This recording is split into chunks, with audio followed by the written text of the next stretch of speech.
Hello, hello, hello, everyone, and welcome to Midlife Talkshop with Rhonda and Shannon. Hi. Hi. Happy New Year. Happy New Year, 2026. Yes, I like it. It's an even year. Yes. I think things are looking up. I do too. I pray that they are. And we have a great episode for you guys. It's a new year reset, and we are going to create a life that feels good in 2026. How does that sound? Yes. Amen. Hallelujah. Hallelujah. It sounds so good. So welcome back. We are excited to reconnect with you guys. This is our first episode since 2026. So we want to make it a good one. This is number 14 for us. We started this about 6 months ago. Mm-hmm. We've been loving it, building this podcast together. Mm-hmm. We've learned a lot and shared a lot, and we just hope that it's been a bright spot in some of your days. Yes, yes, yes. And so in this episode, we're going to focus on creating a life that feels good. Yes. Just think about that for a minute. That feels good. Instead of making all those, bunch of resolutions that we may or may not keep, Most likely and are not. slave to, let's create something that feels good. Let's do. Okay. So Shannon, what is there one thing that you want to create? Actually what we were talking about was in December when we created that word. It was a one-word mantra that we were going to navigate our Christmas by. Yeah, the month, so we wouldn't get all stressed out. Yeah. So let's come up with a word for the year. For the new year. Yeah, that we want to hold on to. I'm going to call mine peace. Let's just think I about would just like to maintain a balance maintain a balance. and a peace amongst all the chaos. Oh, gosh, that sounds good. So I'm probably going to have a little bit of that word in mind, but I'm going to create for me courage. Mm-hmm. I just want to step out of my comfort zone, push myself a little bit out of that comfort zone. I've been hanging in there for a little too long. Right. So that's my goal. That's great. That's my word. Sounds good. What does reset mean for us, Mm. basically, in a Mhm. nutshell? Mm-hmm. A reset doesn't necessarily mean just erasing the past year Mm-hmm. or starting totally from ground zero. I think it means that we learn from last year or from the past. We take what worked, Mm-hmm. we release what didn't, and we adjust some things, and we move forward in a way that feels lighter and more intentional. Yes. And so how do we go about doing that is really just taking some time and reflect over your past year, and Yeah. think about what brought you joy, what made you happy. Yeah. And what are some of the things that were hard and that you were resilient and you were able to work through, Yeah. made you stronger. I think it's also about just doing a realignment, and it's checking whether my time and energy and priorities still match the life that I want to be living. Absolutely. Do they match or not? If they don't, they've got to go. They've got to go. We've got to make something new. Yes, absolutely. So this is what this episode is about. And I'm very excited to just dig in a little deeper here. Rhonda, what do you think? What's something that you're going to be leaving behind from last year?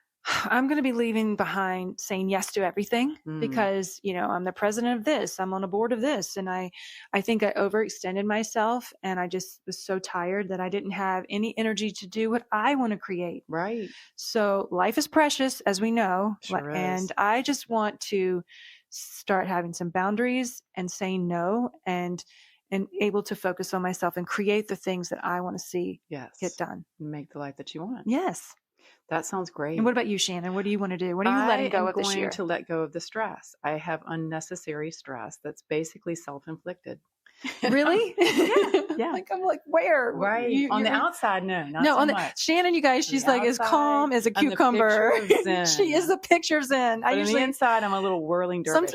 Really? And Yeah. I come in here bouncing sometimes off the walls. I've been getting better. Don't you think? A little bit better? You have. Yeah, because I have had stress. I'm having that effect on you. You No, are. It is. I know. It's been But great. that's what I'm going to do. I'm going to unload the unnecessary stress, and we're going to work towards peace. I like that. So yes, we're going to, what is the mindset we already chose? What's the one mindset we're asking you guys to pick one word that you want to have as your mantra for 2026? Yes, I would love to hear of some mindsets from our listeners out there. Absolutely. So put it in the comments and let's go for it. Please do. All righty. So starting this episode off, we're going to talk about resetting, first of all, our health and wellness goals. Mm-hmm. I think it's really important. How are we going to support our physical, mental, and emotional needs this year? Mm-hmm. How are we going to do it? To me, it means movement, rest, and nourishment. They're all three keys to your health and wellness goal. And doesn't that sound better than saying, I've got to lose 10 pounds by Well, such and yeah. such date, or, I like, instead of saying what you're going to take away, what you're going to add. okay.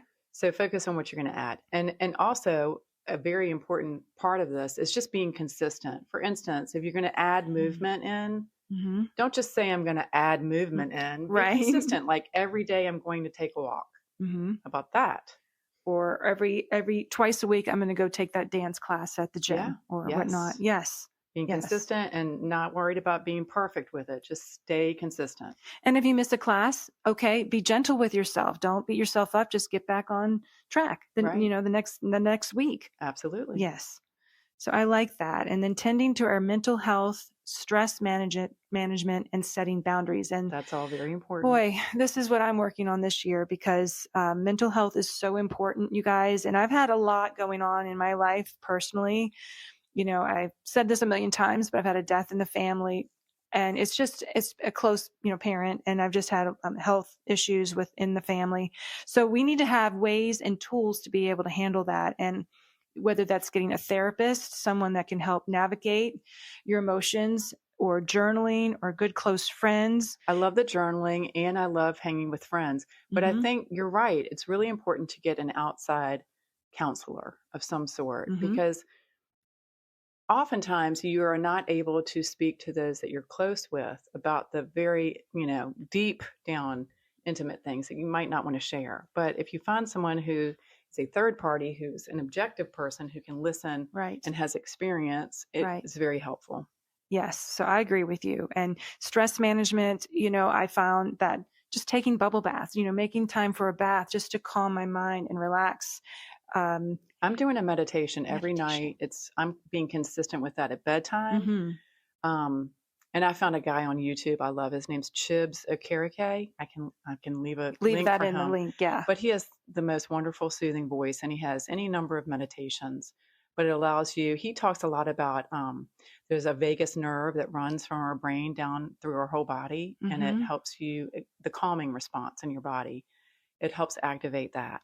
Please put that in the comments. Yes, I need to listen to him. Oh, it's and what a wonderful great way to go to sleep at night. It probably goes into your subconscious mind when you start to fall off to sleep. Yes. Yes, I like that. Okay. And another thing that I do that I like to co-create and connect with God. I mean, some of you might not use the word God, but there is a higher energy, life force, a divine creator, whatever you'd like to say, and connect. I co-create my life every single day with that energy. So you're not alone.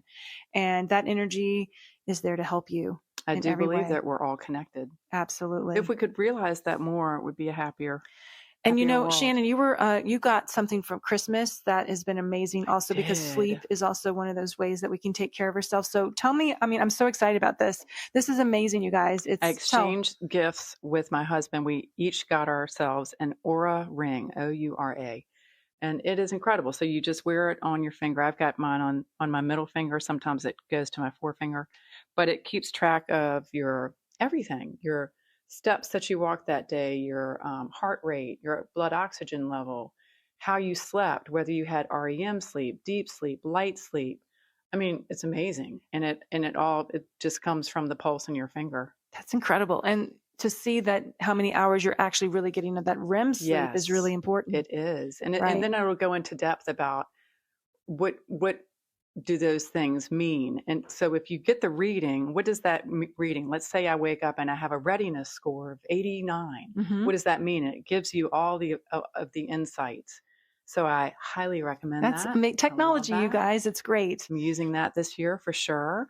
And then there's another thing that I love that you've been using, which I'm going to have to get. It's that red light therapy mask. Oh yeah. And then you also like a total alien freak show when I put it on, but it's the Shark Cryo Glow. Okay. That's the one that I got. There's a lot of them out on the market. This one's pretty good. You wear it, you put it on, you press go basically for 6 minutes. It gives you red light therapy on your face. So so along the lines of the red light therapy, you also use the infrared sauna that you bought, which has been infrared sauna here. And that keeps you healthy, your immune system. What does it do? So it goes deep into your cells and it helps you detox. So you sweat The thing I like about this one is I have it in my living room because it's kind of pretty. It's like a little cave, a little And you tent, can watch your but your shows. head is out. So your Hmm. body is enclosed in this little tent, but your head is out. So Okay. your brain's not getting cooked. Thank you. However, you can Okay. crank it up to, I usually do 140 degrees Okay. for about 30 minutes, and you just get such a good sweat going. It's a nice, deep, penetrating, it's almost like sitting in a steam, but different than the dry heat sauna. It's an infrared sauna, and there's a lot of benefits to that. And just all of you out there, make sure you get a doctor's note if you have heart issues or something like that. Right, Make sure because it's okay. I guess it could be a problem. But for me, I just love it because I'm kind of cold by nature, and especially in the wintertime. So I sit in that almost Oh, every night, that's and then go amazing. up and get a shower, and also helps you sleep better. Oh, I've got to check that out. So those are my three favorite things Well, thank you so much for of sharing the those. wellness. So now we're going to move on to family time. Yeah. And how can we reset here by being more present and intentional and protective with our family time? Because you guys, I mean, life is so busy and we're just getting so distracted, and there's sports, there's work, there's all kinds of things, and it's Yeah. really important for us to create and bond It as a is. family. It is. So what are some things that we can do? Well, I think we both learned that it doesn't really require some huge, big, complicated system to do this. It's really about a few simple things like having one small window every day where we're actually present, even 20 minutes, and all the phones are put away. So we're with our family for 20 minutes out of each day. It's a check-in time. Maybe you have a question at dinner or before bed. Yeah. And it's just keeping that connection even on your busiest days. I was thinking for us, it would probably be dinner time. We Mhm. sit around the table and that's where we bond and we Right. check in with our day. We do too. And then sometimes after dinner, on occasion, we haven't done it in a while, but we play a game, a board game, Yeah. or so we'd have some bonding time there. Yep. Yeah. Occasionally I'll have a taker for Uno at bedtime, which is kind really? of fun. I mean, that's like a classic old game. Yeah, that's fun. And if you're having a hard time getting to sleep, Because our kiddos aren't going to be there. they're not there for forever. Yeah, they're going to be gone. So I want to just create memories and keep that connection as a family. It's When I really think you important. mentioned to me too that on Saturdays your family would go play tennis. Yeah, just something that gets you together for 20 or 30 minutes where you're just there together. That's what my husband's family did in Belgium. So, every morning we would get up and we were trying to, until it got too cold, but we were playing tennis. So that was another way to bond. Yeah. And then go get brunch or something after. Yeah. It's not necessarily about how long you have. It's just actually being fully present when you're there together. Absolutely. And another suggestion is we commit to planning one weekly thing that we do with our family. And it's nothing else is scheduled over top of that. Mm-hmm. Same day, same time each week. Because when it's planned and it's put on the family calendar, we can plan our other activities around it instead of planning activities over it. I mean, it just becomes, right, a priority. Yeah. And it can be anything. It can be going to play like those Top Golf, or it could be going to a farmer's market, on a Saturday or Sunday afternoon. Mm-hmm. Going to church together. You stick to doing it once a week. Absolutely.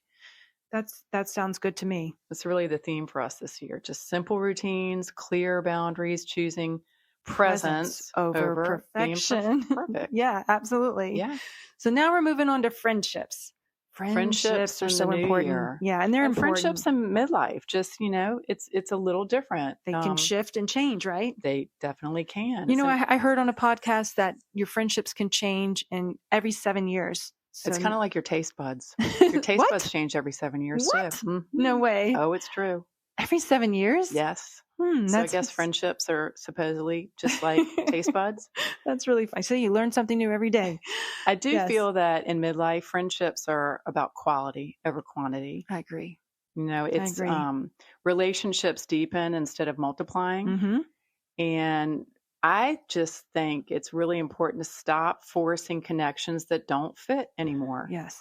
Right. Be discerning about which ones fit. Right. I mean, it's true. We're so busy in life, and just those people that are draining when you're around them and you just feel contracted and stressed out, maybe they're not meant to be your friend anymore, or you maybe just need to take a back seat. Do you know what I'm saying? Right. So so be aware of that. And even if they're friends you've had we just shift and change. We just grow and change, and maybe they're not in alignment with us anymore. I don't know. Right.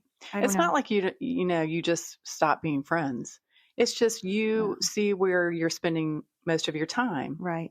Some of them, though, I've had to let go. Yeah. I have. Well, And it happens. yeah, I know. So, And, the other thing is just needing quieter friendships because, hey, I like my party girls going down into the club. I do too, right? But, we're not really like party girls down in the club so much anymore. I know. And I just really just relish times where I can get with someone and it doesn't have to be a whole chaotic uproarious scene. It could just be a quiet friendship or a walk and a talk. Well, I don't know.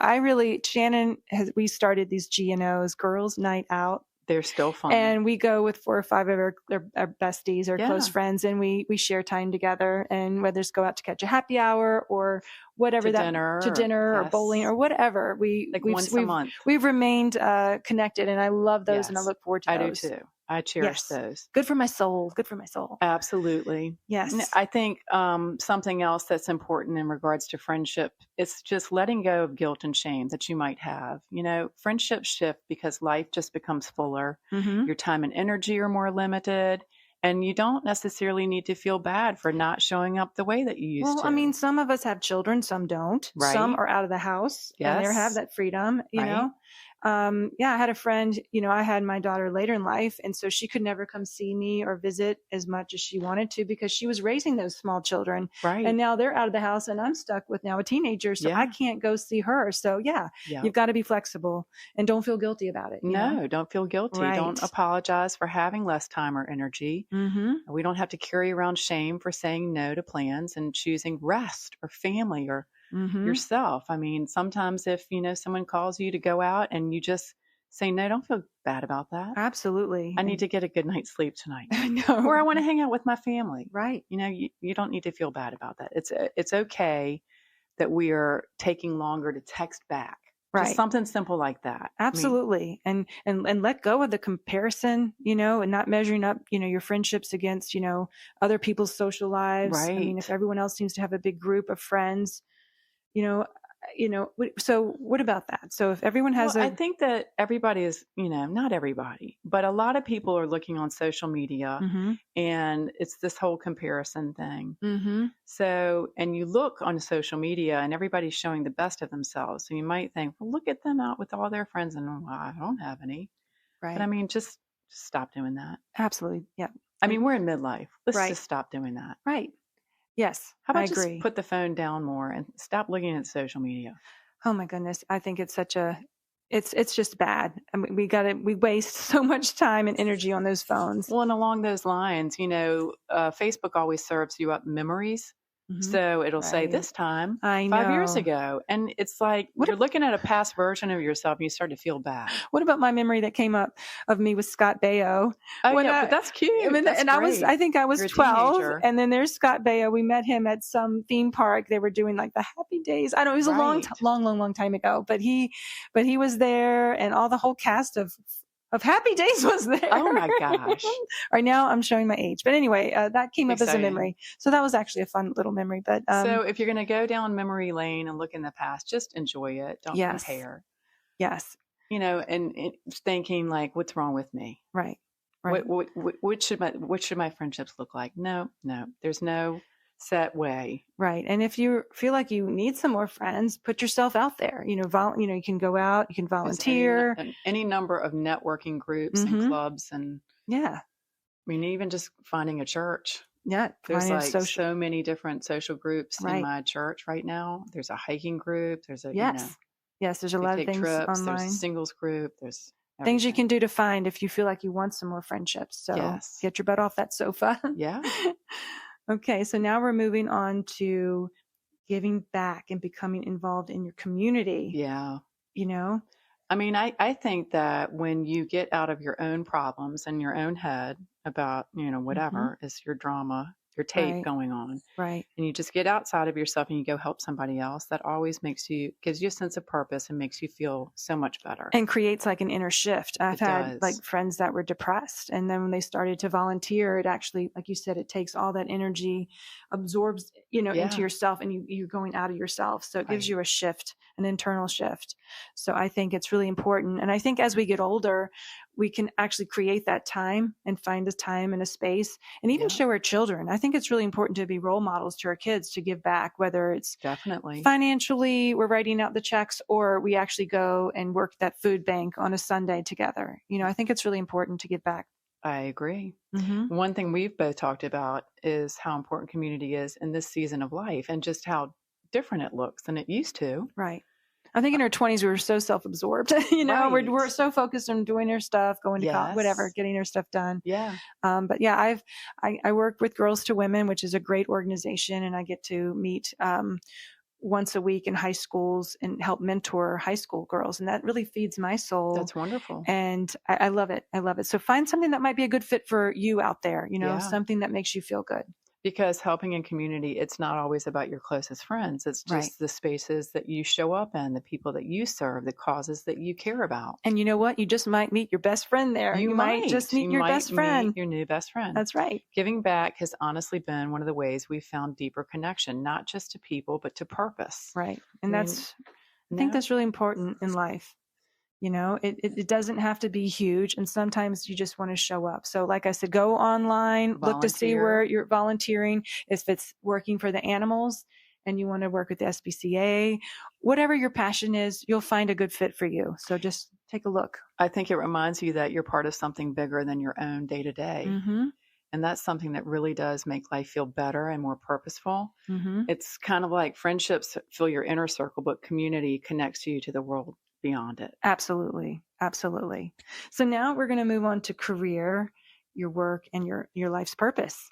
And so for those of you that have careers and you work outside the home, what does that look like for you? Is it still a good fit? Are you stressed out and have headaches and you just feel, not happy? That might be signs that it might be time to cut that or let go and maybe find something that's more in alignment with your values. And for sure. Yeah. I mean, I think that when you get to the point in life where you've reached 40 or beyond, I mean, you kind of realize that your time is now limited. Right. I mean, you don't think about it that way before, but I feel when I hit 40, like your own mortality is becoming more. I went back to school. When Ava started, like school and preschool, I decided to go back and get my degree in social work. I went back to school. It was always a goal of mine. Well, because time is of the essence at that point. Well, 40, you think? Yeah, I think that's more like midlife. I know. And things can shift. You're halfway through. I know. The average age. Hey, I'm planning to live to 100. Okay, well, good. With all the reinventions of technology and whatnot, we probably will be living to 100 and over. But for right now, midlife is 40 because you're halfway through your lifespan, and I think you start realizing that. It's true. That time is limited. So what are you doing for your job? Do you want to spend time in something every day that doesn't make you happy? I had a successful friend who was a successful lawyer, and he made tons of money. He did very, very well, but he was never his passion. He quit and he decided to become an actor. He went out in LA, took acting classes, he got work on TV shows, and now he's living his dream. And so you can have your second act. And if there's something that I have a friend, Nancy's Cookies. My friend Nancy, she was in financial advisor for many, many years. And now she's doing, in her second act, she's got her own cookie company and she's creating that. So it's never too late. I mean, write that book, find that passion, and if you're in a job and you're just not happy, make a change. Ask for that raise if you need to, You want to make sure when you're making the change at that time in your life that your work is aligning with your values. Absolutely. That's and key. Your purpose. Instead of just like when we're younger and we take our first job or even our second or third, right. You're in your 20s or 30s, you're not really thinking like, does this align with my values and purpose? I know you're not thinking about that at all. But now you are. Right. Exactly. Because you don't want to waste your time if it's not. Exactly. So one career or purpose related goal that we're focusing on in 2026, I think for us, for sure, it would be just growing this podcast. Woo! I love it. We're having so much fun. Yeah. Yes. And just, having guests on, which has been a lot of fun to open up the platform to other people. And Shannon and I have some really great guests. I'm not going to tell you right now, but we've got some really wonderful people coming on this year. So I'm excited. We're excited about And that. we love being able to provide tips and wisdom and that will hopefully enrich your lives and Yes. doing it enriches ours. Yes. So we're going to both have that as our goal. But I think, Rhonda, you have some personal goals for yourself. I was a life coach a while back, and I'm looking at maybe starting my business back up. I was certified, and I just love it. So I'm looking at that, and also giving myself time to be creative, a creative space, whether it's my writing, whatever. I just feel like I haven't been doing that. So those are the two things I want to work on. I love that. Shannon, what about you? I also love the creative space. I have a musical project with my dad called Mo Buzzin' Music. And we are in the middle of writing another song. It's going to be, I think we're on our 9th or 10th song. And we'll continue to do that. That gives both of us purpose. I love that. Yeah. I love it. Such a bonding between you and your dad. It has been wonderful. It's beautiful. And the music is so nice. It is. Thank you. Music in general is nice. It's just good for the soul. But I feel like this music that we're making together, it's, it has allowed us to reconnect too. So it's great. And it gives him purpose because, so I also have the little platform with Shannon's Sunshine and Wellness. So I hope to keep doing that. I know. I love your posts. I just want you to know I take pictures of them and I take the recipes and I'm trying to implement this more healthy eating. So thank you for sharing that. Feeding yourself. And I hope all of you check it out. You should check out Shannon's Sunshine and Wellness. Eating the things that you love that love you back. Absolutely. You're fueling your body. Yes. Yes. Yes. Family, friendships, community, and giving back and career, it all ties back to creating a life that actually feels good, which is our main goal for this year, 2026. We want to feel good. We do. Yes. We want to be living, we want to create the life and live the life that makes us feel good. That not that weighs us down, not that stresses us out, not that makes us feel like we're less than. And we will hit bumps. Makes us feel good. We will hit bumps, but we want to give you some tools that if you do, the ways to handle with stress so you can get back on track, get back in alignment. And just in small ways, you don't have to overhaul. And overnight, you don't have to make some big, huge changes, just little changes and being consistent with those changes. Right. Every day, every week, week by week. And then you'll look back at the end of 2026 and say, wow. What an amazing year. And what an amazing year that was. So we have a little golden nugget that we like to share in each episode. And I think there's one thing that we hope you take from this episode. And that would be, we want to make sure midlife is not just another stage, but it's a time for deeper intention, clearer priorities, rediscovery, and living in a way that actually feels good. I love it. It's a time for choosing alignment over autopilot. So let's wake up, get intentional, and live an amazing 2026. Amen to all that. Yes. All right, everybody. Well, cheers. Cheers. We hope to have a guest next time. We will. Yeah, and we'll surprise you. We'll let you know a little ahead of time. We'll see you in 2 weeks, or you'll hear us in 2 weeks. And in the meantime, please feel free to reach out. We've got an email address, midlifetalkshop@gmail.com. We've got a website. We're on Spotify, Apple Podcast, Facebook, Insta, all the places. Please just follow along, hit the follow button, and let us share with a friend who is also going through the midlife funness. Yes. And let's all have and let's hear from your word and put your word down that you're going to choose to live by this year or an intention. Let us know. Reach out. We would love to hear from you. We would. Okay. All right, guys. Have a great 2 weeks. Bye. Bye. Don't forget, you can find Midlife Talkshop on Podbean, Spotify, Apple Podcast, YouTube, Instagram, and Facebook.